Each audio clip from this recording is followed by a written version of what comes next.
Doctor S A Krishna, अवकाश प्राप्त विभाग अध्यक्ष, शिशु रोग विभाग, नालंदा मेडिकल कॉलेज, पटना से आज आपके सामने उपस्थित हूँ और आपसे कुछ बातें करना चाहता हूँ।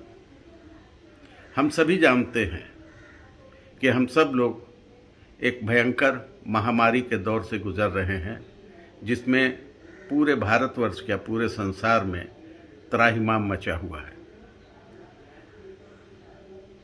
कुछ बातें मैं आपको अपने कुछ वीडियो में बतलाए थे। इस बार मैं आपको बच्चों में कोविड-19 से कैसे बचा जाए इसके बारे में आपसे बात करूंगा। कोविड-19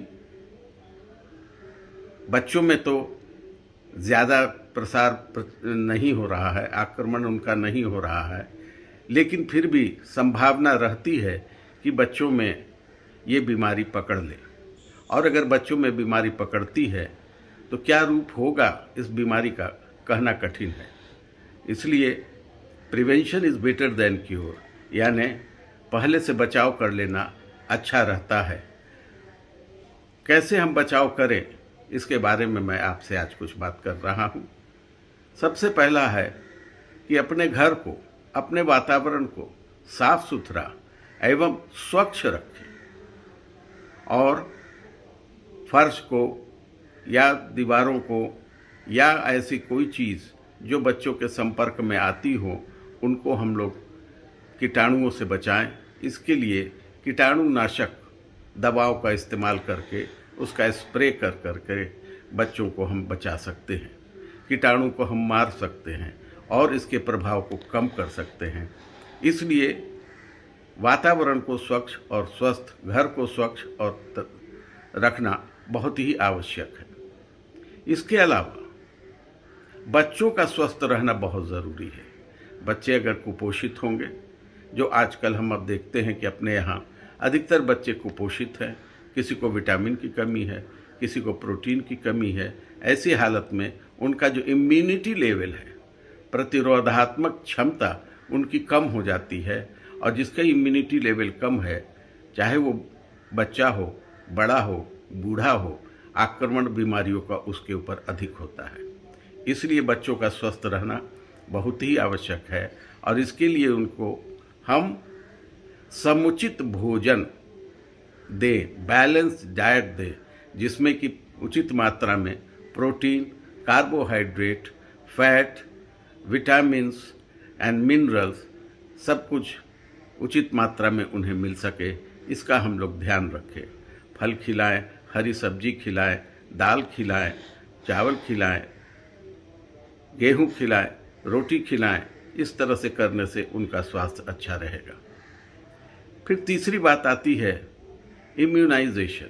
इम्यूनाइजेशन एक ऐसी प्रक्रिया है जिसको करा लेने से बच्चों में बहुत सारी बीमारियां जो कि वैक्सीन से रोकी जा सकती हैं, वो बीमारियों से बच्चों का बचाव होता है। जैसे कि BCG का टीका, ओरल पोलियो का टीका, टेटनस का टीका, डिप्थीरिया का टीका और साथ ही साथ निमोनिया का टीका, चिकन पॉक्स का टीका, अन्य बहुत सारे टीके उपलब्ध हैं सरकारी अस्पताल में भी और साथ ही साथ प्राइवेट अस्पताल में भी और प्राइवेट क्लिनिक में भी। जहां आपकी इच्छा हो वहां पर आप उसे दिला सकते हैं।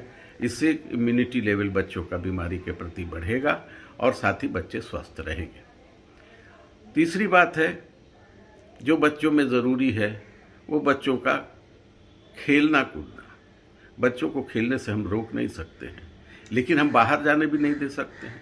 ऐसी हालत में घर की छत पर अगर स्वच्छ वातावरण हो, धूल धुआं नहीं हो, आंधी नहीं चल रही हो, बारिश नहीं हो रही हो, तो बच्चों को ऊपर में हम खेलने की इजाज़त दे सकते हैं।